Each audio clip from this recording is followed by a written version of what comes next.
Martin Luther King est nommé président du mouvement et dans l'année qui suit, voyage dans tous les États-Unis et prononce plus de 200 discours. Il y gagne le surnom de « Nouveau Gandhi ». Ce qu'il disait souvent, c'est que Gandhi lui a donné la méthode, mais le Christ lui avait donné l'esprit, la conviction. D'autres combats contre la ségrégation vont suivre.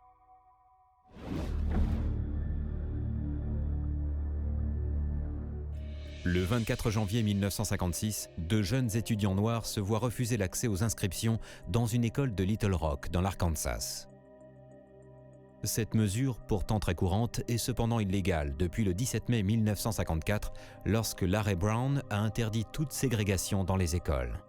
Le 3 septembre 1957, malgré les injonctions de la Cour suprême qui impose la réintégration, le gouverneur de l'Arkansas, aidé d'1 millier de manifestants blancs, mobilise la garde nationale et fait refouler les étudiants noirs.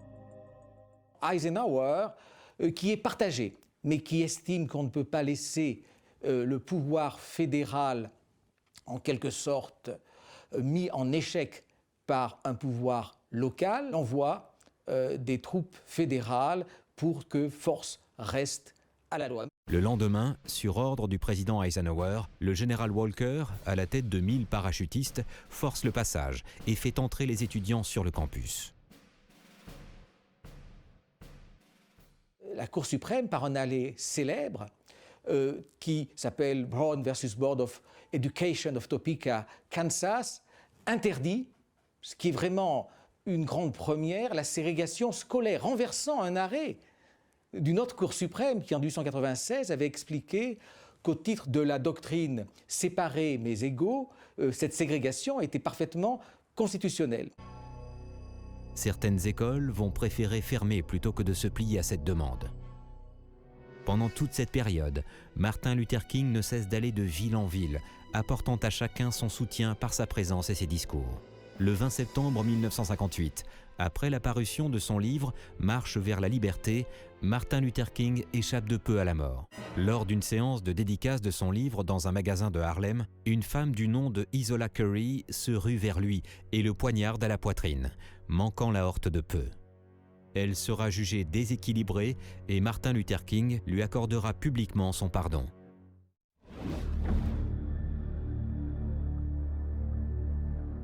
Le 1er février 1960, 4 jeunes collégiens noirs s'installent dans la cafétéria d'un magasin Woolworths de Greensboro, en Caroline du Nord, réservé jusqu'alors aux Blancs. Ils refusent de partir tant qu'ils n'ont pas été servis. Relayée par la radio, l'information est entendue et des dizaines de jeunes noirs viennent soutenir l'action de ces 4 premiers contestataires. Ils seront 19 le lendemain, 85 le jour suivant. Ce qui sera appelé les sit-ins deviendra une arme de protestation de masse. Elle permet bientôt de mobiliser plusieurs dizaines de milliers de personnes dans plus de 100 villes du pays. Partout, restaurants, cafés et lieux publics sont occupés par des jeunes qui font de la non-violence leur arme de combat.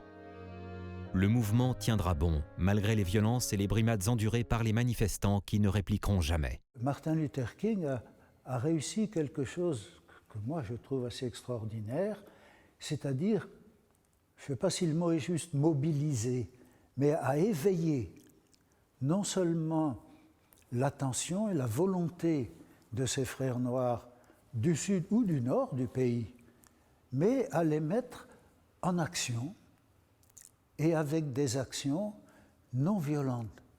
Autrement dit, des actions dirigées non pas contre des personnes, mais dirigées contre des mentalités, contre des habitudes, contre des règles de vie dans lesquelles le pays était profondément inséré.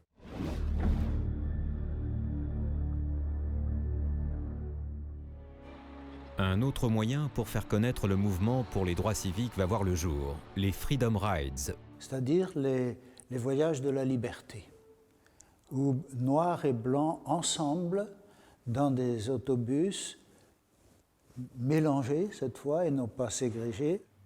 Mais il y a cette idée-là, on ne va pas rester sur place, attendre que les choses se passent, on va aller vers les endroits où la ségrégation est particulièrement dure. Le 4 mai 1961, un premier bus quitte Washington, avec à son bord un premier groupe de militants. Le voyage est semé d'incidents plus ou moins graves, provoqués par des groupes de blancs racistes et par les autorités souhaitant voir cesser cette provocation.